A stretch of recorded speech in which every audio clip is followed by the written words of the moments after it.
Saudações, conspiradores, iniciando mais um programa Realidade Fantástica, mais uma entrevista fantástica, hoje dando continuidade a esse fascinante tema que tem dado muito o que falar aqui no canal, que é a série Poderes Psíquicos. Mas antes de qualquer coisa, você já sabe, se inscreva no canal, acione o sininho de notificação, deixa o seu like, deixa o seu comentário, porque isso é muito importante para a gente como produtores de conteúdo aqui no YouTube. E para tratar hoje do grande tema que é precognição, é possível prever o futuro? É possível antecipar os fatos que acontecem na nossa vida? Pois é, quem vai dar continuidade a esse tema de poderes psíquicos e mais propriamente de precognição hoje é o nosso querido frater Oswaldo Milman Júnior, que é filósofo, formado em filosofia, letras, pesquisador em parapsicologia e também chefiou por praticamente 50 anos o setor de ensino e instrução da Ordem Rosa Cruz Amor, uma prestigiosa escola iniciática. Então é um homem aí que tem dado show de conhecimento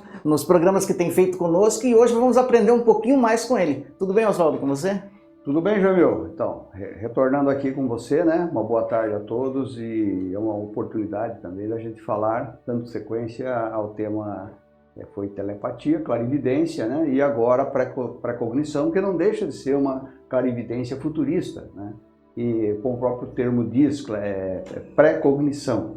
Tem uma palavra chamada proscopia, que em grego quer dizer pros, ver, né? Ver além, e copia é enxergar, é a visão propriamente. Até tem uma palavra grega que chama sheptomai. Sheptomai quer dizer copia é ver, a visão, propriamente está relacionado à visão.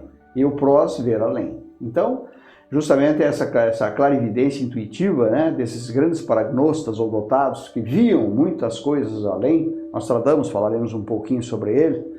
O próprio Aldous Huxley também, que também foi um grande previdente do que aconteceria no futuro, e hoje a tecnologia, a informática, a quântica superou até aquelas previsões feitas por Aldous Huxley no livro dele, né? Admirável Mundo Novo, de Aldous Huxley, né?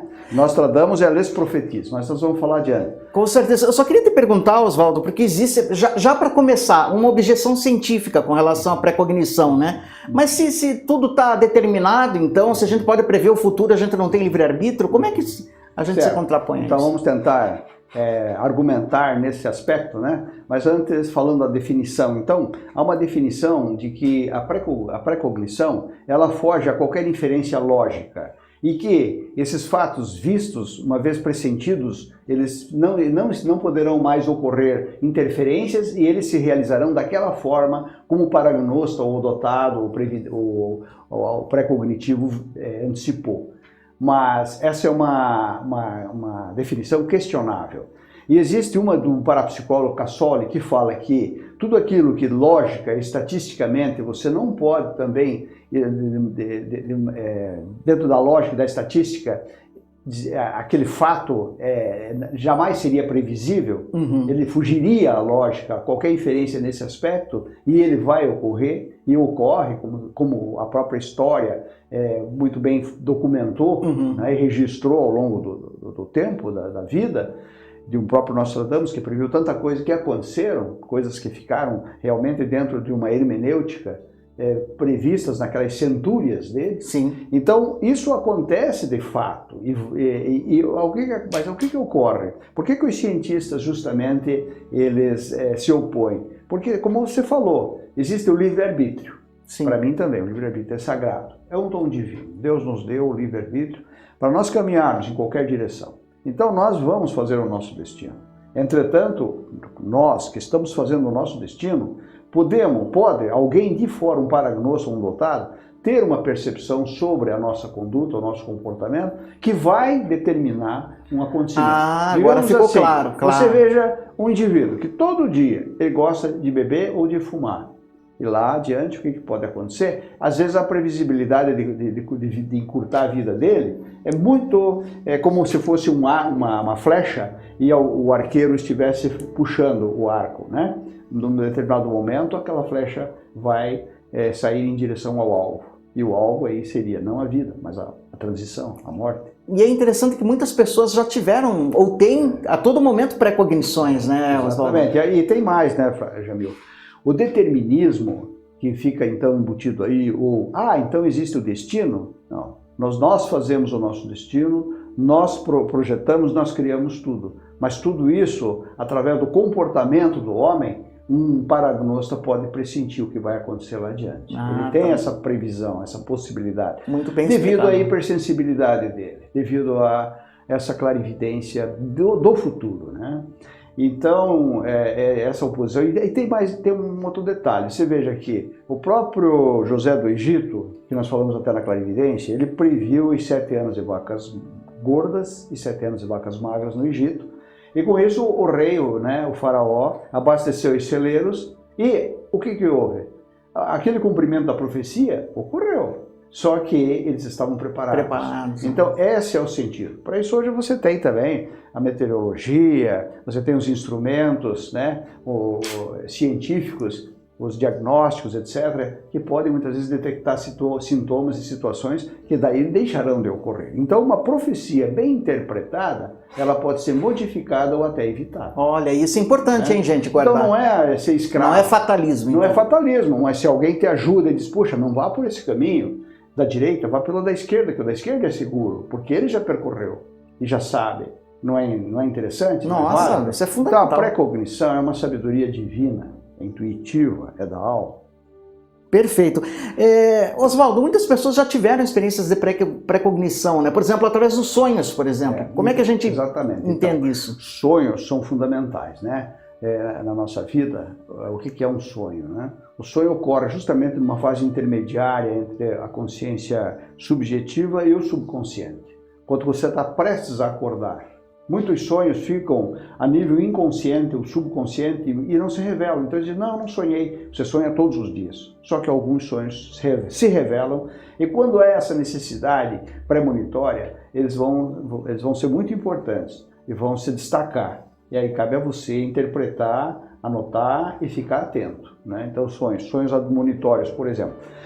Lincoln, nós estávamos conversando, né, Jamil, sobre Abraham Lincoln, o grande presidente dos Estados Unidos. Parece-me que ele tentou a presidência muitas vezes e não conseguia, mas pela persistência um dia ele se tornou presidente.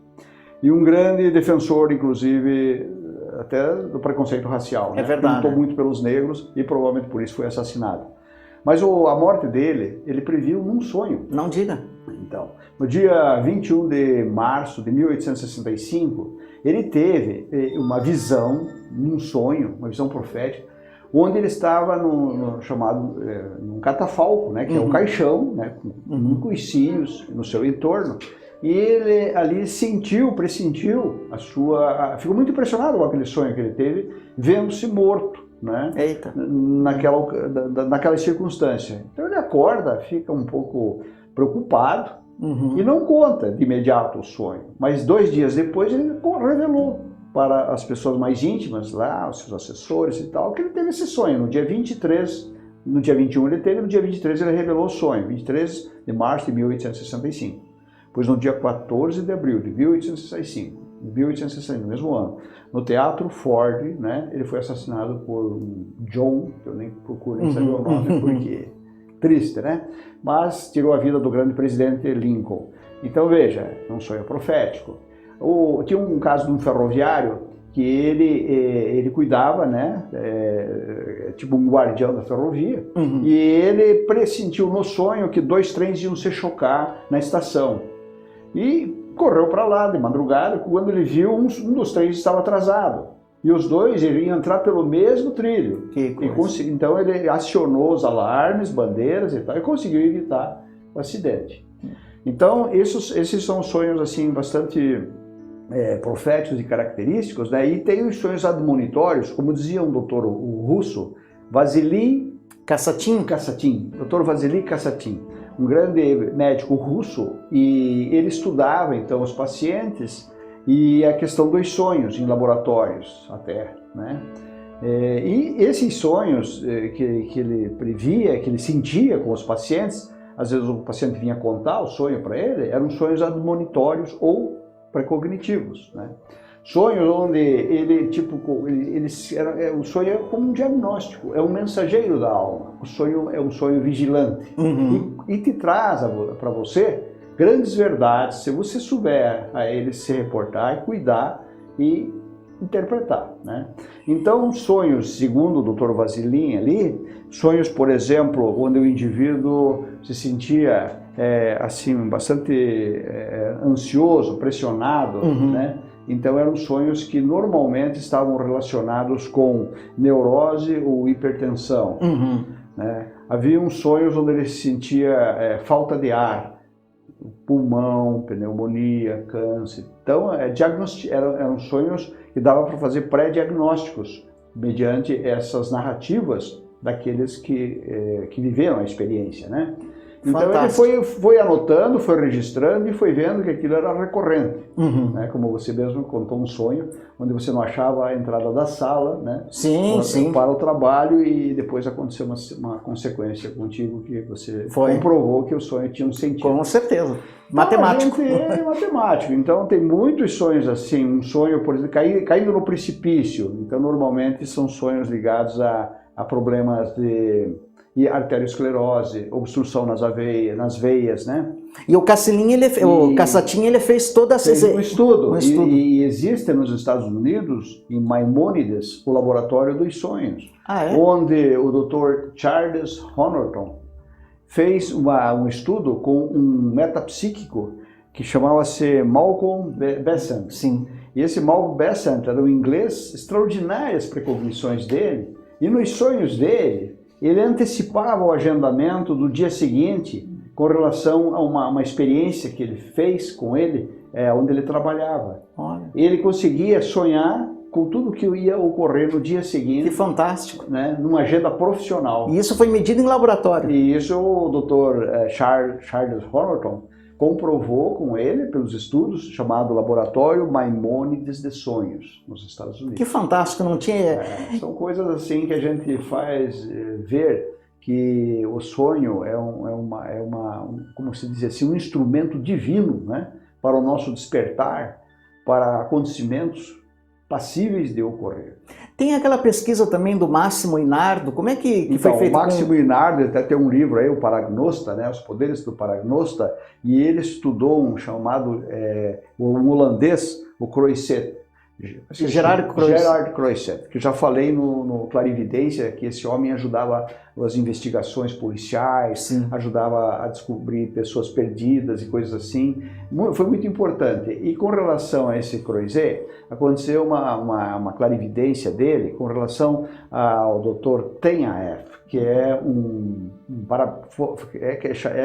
dito até que o Dr. Tenhaeff, um holandês, foi o pai da parapsicologia, foi como diz assim, a pessoa que instituiu, né, a parapsicologia cientificamente reconhecida, em 1953.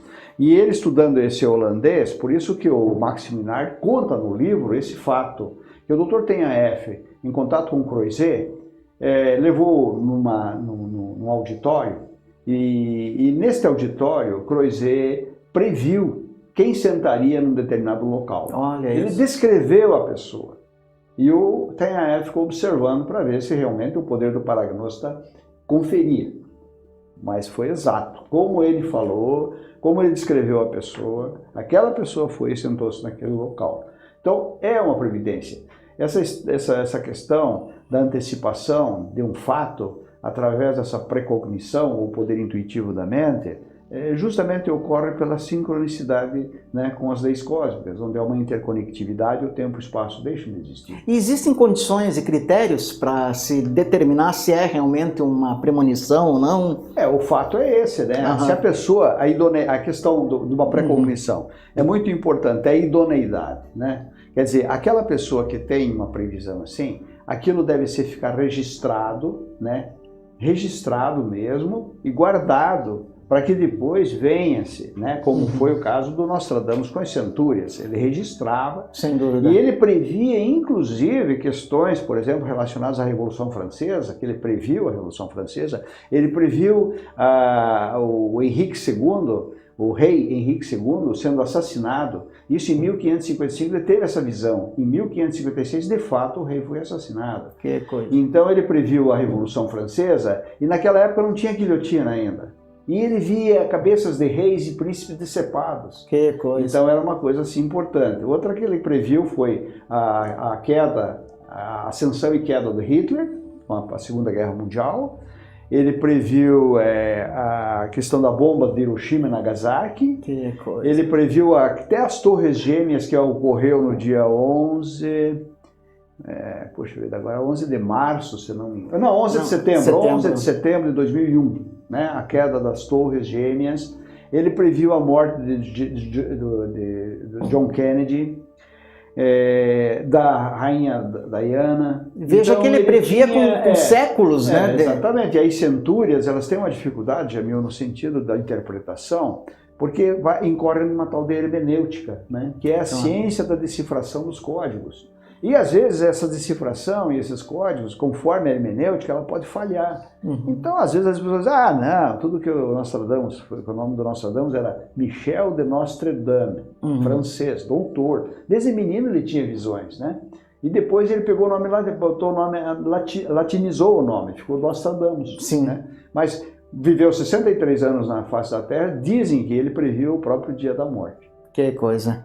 Ele viveu 63, ele nasceu em 1513 e faleceu em 1563. Tem o caso também de uma famosa vidente norte-americana, não tem? Sim, essa vidente americana nasceu em 1918, século passado, chamava-se Jeanne Dixon. E Jeanne Dixon, ela previu a morte, o assassinato da família Kennedy, dos Kennedy, do John e do Robert. Ela previu também a morte de Roosevelt, do presidente Roosevelt. Previu o Sputnik, o lançamento do Sputnik, e da Apollo 4. Quando essa Apollo 4, ele viu que incendiou. E, de fato, houve um acidente com a Apollo 4.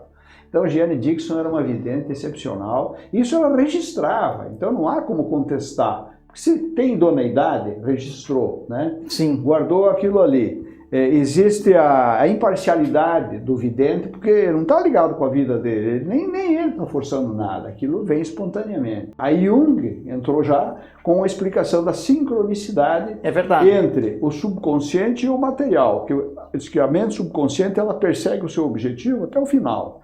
Então, o nosso subconsciente é como um radar, que está sempre apto e pronto a ver muito mais do que nós podemos imaginar. Tem o caso também do astrofísico russo, né? Então, o astrofísico russo é o Kozyrev. Né? O Dr. Kozyrev era um indivíduo que dizia que o tempo é energia. E ele dizia que era uma energia que não se propagava, mas que ela estava presente em tudo. Ora, daí tem essa inferência que a gente pode fazer, né? Deus não é onipresente, onisciente e oniconsciente? É verdade. Então, onde está o tempo e o espaço para Deus? Não existe. Então, essa atemporalidade, você pode ver que os conceitos de tempo, se você vê o tempo cronológico, o tempo psicológico, o tempo psíquico e o tempo espiritual da alma, há uma diversidade. Se você pegar o tempo para um engenheiro é um, para outro, né? Hoje, inclusive, variando com aspectos de locomoção, nós temos o trem-bala, nós temos isso, então o tempo é relativo, como Einstein dizia. Né? Sem dúvida. E nós viajamos nesse tempo, a nossa alma, para ela, é indiferente, é atemporal. E tanto é verdade que você deve lembrar, a Ordem Rosa Cruz, ela tem um livro desse tamanho, só sobre o tempo. Só sobre o tempo. Só sobre o tempo, várias... Exatamente. Né? A visão ali é até interessante, né, para aqueles que quiserem adquirir uma obra sobre o tempo, né, da Ordem Rosa Cruz Amor, quando nós temos uma identificação muito forte. Sem dúvida. Com a qual amamos e está no nosso coração. Sempre. Amamos assim a nossa amada Ordem. A nossa amada Ordem. Sempre será. E que Deus ilumine e abençoe para que ela possa continuar a sua jornada, né, porque é uma organização ímpar, né, é um conhecimento extraordinário, uma sabedoria, um acervo de conhecimentos que a gente, digamos assim, serve para todos os momentos da nossa vida. Né? Inclusive, eu queria aproveitar, Oswaldo, aproveitando que você foi 50 anos chefe do setor de ensino e instrução, você deve ter ouvido muitos relatos de pré-cognição, né, de membros que desenvolveram, porque a gente sabe que o rosacrucianismo desenvolve isso nas pessoas. Com certeza. E você mesmo teve várias experiências? Sim, também tive várias experiências e eu percebi, e com aquela até na clarividência que eu contei para vocês, do indivíduo da Petrobras que se viu, aquilo foi fantástico. O relatório, né, eu mostrei para certos oficiais, Porque ali foi bem claro, né, a questão dele ter previsto o acidente aéreo, que não o vitimizou, mas sim as pessoas que estavam ao lado dele, né? Tem um escritor que ele é associado ao realismo fantástico, que é o Andrew Thomas, mas que a gente sabe que ele era afiliado à Rosa Cruz também. Ele tem um livro chamado A Barreira do Tempo, não tem? Então, exatamente. O Andrew Thomas, com A Barreira do Tempo, ele endossa muito a teoria da relatividade de Einstein, né? Onde ele fala, por exemplo, nós se viajássemos à velocidade da luz, 300 mil quilômetros por segundo, imagine, 300 mil quilômetros por segundo. É muita coisa. E os fótons, que são partículas que compõem a energia da luz, né? Então, esses fótons, viajássemos ainda na velocidade dos fótons, mais do que a própria velocidade da luz, 300 mil quilômetros por segundo. Na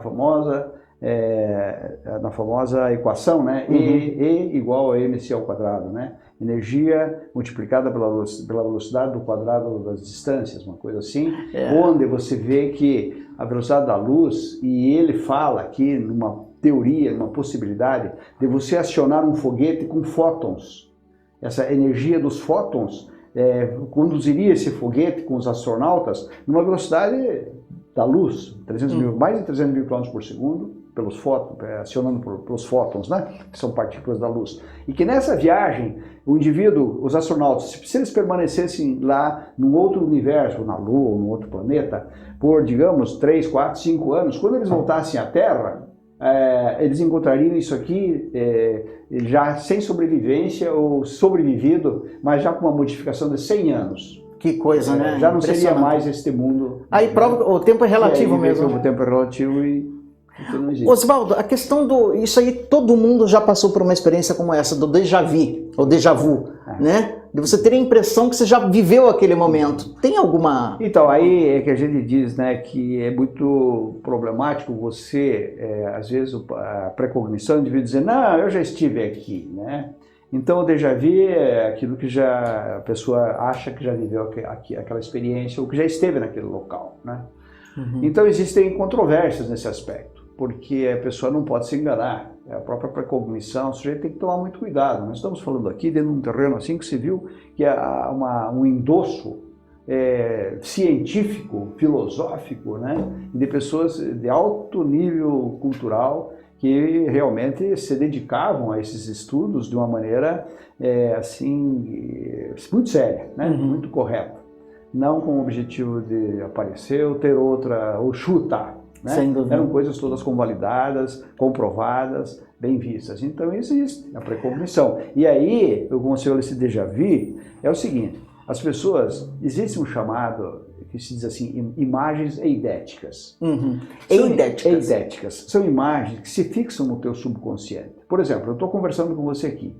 Nesse recanto da sala, nesse estúdio, existem tantos detalhes que eu não estou focando objetivamente, mas o meu subconsciente está tendo essa percepção absoluta dos 360 graus. Eu talvez esteja vendo 60, 90 graus.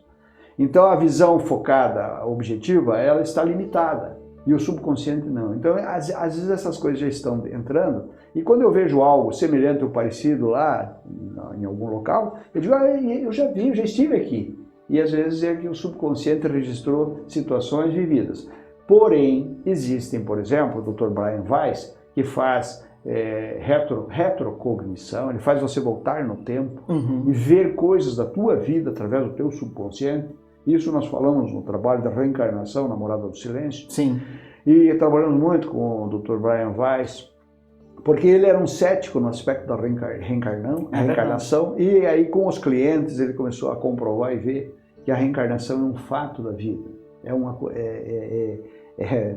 é que se diz assim, inegável, né? Pela clareza daqueles depoimentos de pacientes onde traziam para ele as suas neuroses, as suas obsessões, os seus sentimentos e as suas descrições.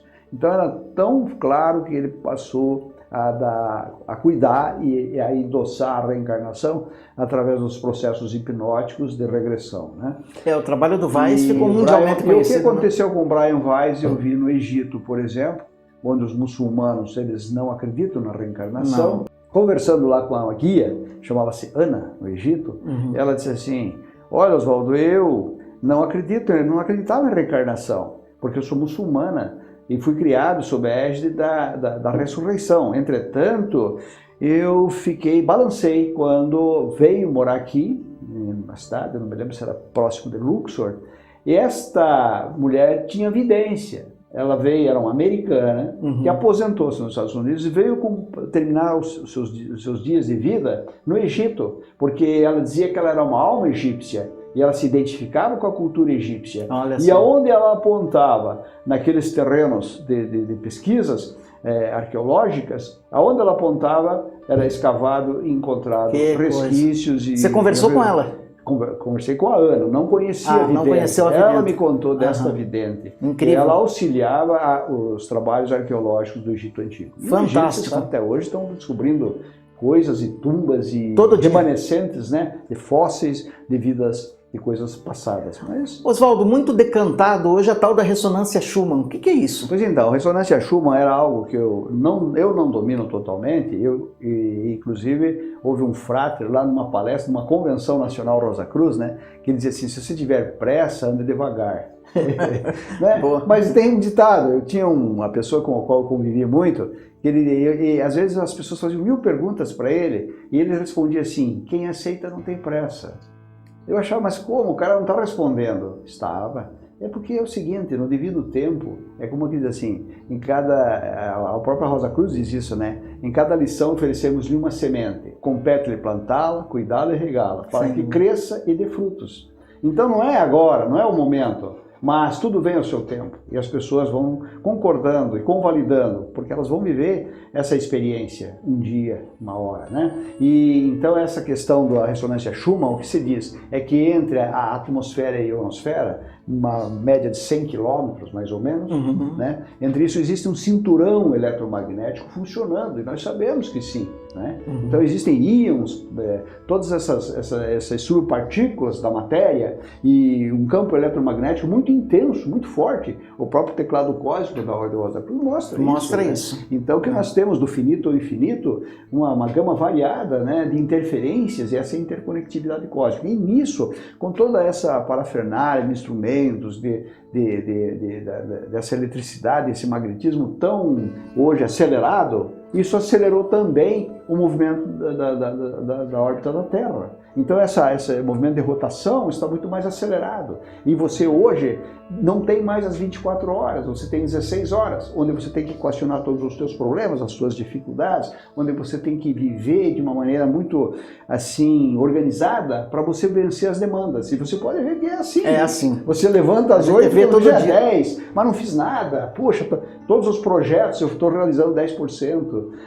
Então, disse que essa ressonância Schumann, estudado por ele, né, pelo Schumann, um alemão, e um cientista alemão, que traz esse questionamento, e isso hoje você está bastante, assim, como eles dizem, bastante ressaltado, né? E na pesquisa e na literatura você encontra as melhores explicações. Tem uma pesquisa que foi feita, se não me engano, pela NASA também, com a Universidade de Stanford, não tem? Sobre a pré-cognição? A NASA, né, recentemente, então, a ciência passou a se voltar para essas importâncias, né, dos estudos parapsicológicos, onde eles dizem que hoje até um parapsicólogo ele tem muito mais, a pessoa que tem, digamos, esses dons parapsicológicos, que ela vai desenvolver, não é propriamente um parapsicólogo, mas as pessoas que têm esses dons de clarividência, de precognição, eles são muito mais úteis nas organizações, nas empresas, como aquele indivíduo que sonhava com a agenda do dia seguinte, né? Eles já se programavam, já sabiam o que ia acontecer. Então essas pessoas, tanto na vida pessoal, profissional, elas têm uma visão mais ampla do universo, né? Então são pessoas que provavelmente já estão mais adentradas num processo de consciência cósmica. Então a NASA ela fez... E a NASA investiu inclusive, né, nesses estudos na Universidade de Stanford, buscando pesquisar e verificando que a importância, né, do reconhecimento desse sexto sentido, desses valores para o uso, para a própria vida, né? Como isso ajuda o ser humano no seu dia a dia, se ele tem realmente está atento a esses dons intuitivos da mente, né? Porque a gente na escola, Jamil, é voltado muito para a racionalidade, né? É muito racional, nosso estudo acadêmico. Muito objetivo, né? E o objetivo racional é para vencer materialmente na vida, né? Ganhar dinheiro, etc.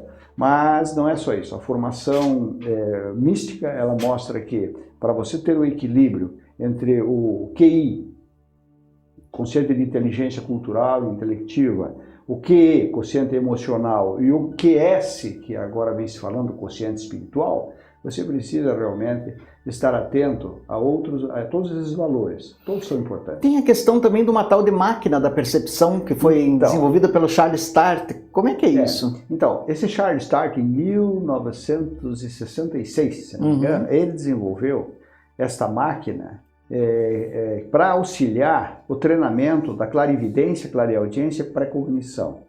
Era uma máquina que eu acho que baseada na inteligência artificial, nos algoritmos, que repetem o sistema neural, o nosso sistema nervoso central. Esses algoritmos geravam-se então uma fórmula, um estudo com relação à experimentação, né, empiricamente com os candidatos, as pessoas que se propunham. Então tabulou-se e organizou-se uma forma de você averiguar, fazer com que essa pessoa treinasse esses poderes. Isso é uma maneira empírica, experimental, baseada na inteligência artificial. E hoje os algoritmos estão muito fundamental para a ciência da computação, né? As empresas precisam dos algoritmos, porque algoritmos são como fórmulas, né? É como um bolo, onde você tem todos os ingredientes e você tem que pôr um por um, se falhar um, não dá o resultado final, né? Então o algoritmo, né, dentro desse processo, ele veio a contribuir e esse Charles Start bolou essa máquina. Só que depois ela foi aperfeiçoada por Hurt, David Hurt. David Hurt, e outro era o Harari. Dr. Harari. Não, o David Hurt. Gritason. Não, mas o Gritason foi o final. Pois é, mas esses pesquisadores. Russell Targ. Então, eles eram engenheiros, engenheiros a laser, engenheiros químicos, psicólogo experimental, como o Dr. Harari, que daí foram aperfeiçoando essa máquina e juntaram-se com o tal de Gritason. Esse Gritason, ele foi o inventor da máquina de calcular biorritmos. Então eram todos indivíduos muito ligados à matemática, à computação, e geraram então esse Perceptron TM, que é o mais moderno. E com este aparelho, chamado Machine Learning, né, a máquina do conhecimento, a própria NASA, no intermédio aí do desenvolvimento da máquina, patrocinou, porque era interessante nos estudos aeroespaciais. Né? Sensacional, Oswaldo. Uma última pergunta antes da gente encerrar. A gente sabe, claro, todo mundo em casa está perguntando, puxa, gostaria de desenvolver, de aprimorar mais, né, a minha capacidade de pré-cognição. A gente na Ordem Rosa Cruz sabe que tem exercícios próprios para isso, né, ligados inclusive ao desenvolvimento de certos centros psíquicos. Você pode dar uma palhinha sobre isso? Sim, para aqueles que querem... Sim, eu acho o seguinte, que a primeira coisa que você tem que estar sempre atento ao poder intuitivo da tua mente. A tua intuição, aquele sentimento interno que realmente possibilita uma compreensão de fatores, né, que, digamos assim, dentro de uma obviedade, de uma clareza, às vezes parece, não, isso é impossível. E aquilo se torna possível, desde que você naquilo acredite e que haja o endosso cósmico. Mas às vezes você tem essa percepção. Então você acreditar nisso, porque as pessoas não acreditam. Às vezes a própria criança, quando ela é muito pura, ela conta coisas que os pais abafam. Não, isso é bobagem. Então já vão desestimulando o lado intuitivo da consciência. E a intuição e o raciocínio, eles são elementos complementares. Nós, numa hora, podemos falar sobre a intuição oportunamente. Eu pretendo falar, inclusive, para os núcleos lá, né? E uma cobrança que me pediram, eu acho que eu vou fazer esse trabalho até o final do ano. Sem dúvida. Mas depois a gente desenvolve, outros programas onde nós vamos abordar, inclusive naquele famoso simpósio que nós estamos anunciando, e procurando espaço. E esse espaço, pode ver que está se desenhando e sendo encontrado aos poucos. Então, logo esse consume e as datas e a gente possa fazer, nós vamos realmente reunir um grupo para fazer o primeiro simpósio curitibano de metapsique e saúde. E aí, intuição vai ser um dos temas que nós abordaremos. Fantástico, Oswaldo. Olha, eu quero te agradecer, Oswaldo. As pessoas têm chamado você de arquivo vivo, de computador humano, Oswaldo, porque é impressionante o teu conhecimento, a tua experiência, a forma como você... Bom, não é à toa que você trabalhou 50 anos como chefe do setor de ensino e instrução lá da AMORC, né? Então, não é por acaso. A gente só tem a agradecer. Vá pensando no próximo tema, nessa série de poderes psíquicos que vamos fazer, Oswaldo. E gratidão a você ter mais uma vez nos dado mais uma aula. Eu que agradeço, né? Eu acho o seguinte, que na verdade nós somos apenas os canais, né? E eu me coloco à disposição dentro desse prisma de ser um canal do cósmico, atuando e levando alguma sabedoria, algum conhecimento dentro das nossas possibilidades. Mas eu agradeço muito e estou sempre à disposição, né, Jamil? Provavelmente vamos achar algum outro tema pertinente dentro dessa temática que estamos desenvolvendo, para poder ver como é amplo e infinito os campos de Deus. Perfeito, Oswaldo. Obrigado, gratidão. A vocês todos que nos acompanharam, quero lembrar que nós estamos gravando aqui essa série de poderes psíquicos aqui nos estúdios da Vega Produtora, do nosso querido amigo César Filisbino. Em Curitiba, foto e filmagem é com o César. É com a Vega Produtora, não tem outro caminho, porque você vai ser bem atendido, você vai ter o seu material muito bem desenhado, muito bem produzido, muito bem editado, pelas mãos profissionais do César. Então conheça o trabalho da Vega Produtora, você terá muita satisfação. Casamento, aniversário, eventos, enfim, toda a série de eventos que você possa imaginar, fotografia e filmagem aqui com a Vega em Curitiba. Sem dúvida é o caminho certo. E a vocês todos que nos acompanharam até aqui, o nosso abraço, o nosso muito obrigado. Não se esqueça que nós temos o portal Realidade Fantástica, que é onde você pode estudar conosco. É uma plataforma EAD, onde nós damos aulas sequenciais, está saindo aí o endereço, onde você também pode aprender um pouquinho mais com a gente. Lembrando sempre que o mistério está entre nós. Até o nosso próximo encontro.